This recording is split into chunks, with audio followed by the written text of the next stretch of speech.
Today's doodle celebrates Suong Нгует Anh, the first female newspaper editor of the first women's newspaper in Vietnam. On this day in 1918, the first publication of Nu Gioi Chung, Women's Bell, was published, the newspaper where Нгует Anh was editor-in-chief. Today's doodle was illustrated by Hanoi-based guest artist, Camelia Phạm.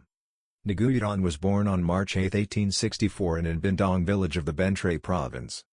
Her father, Nguyen Dinh Chieu, was a poet and teacher who taught her how to read and write in both Chinese and Chữ Nôm, a form of Vietnamese language that uses Chinese characters.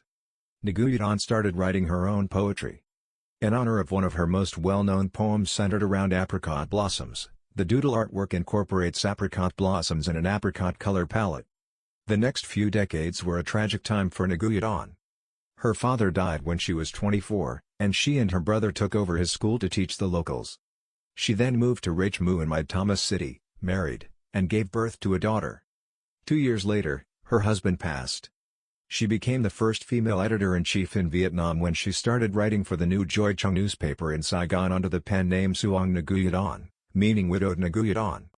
Many of the newspaper's issues spoke about women's roles in Vietnamese culture and society.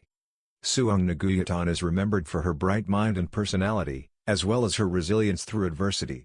She was a pioneer for women writers and editors in Vietnam and paved the way for generations to come.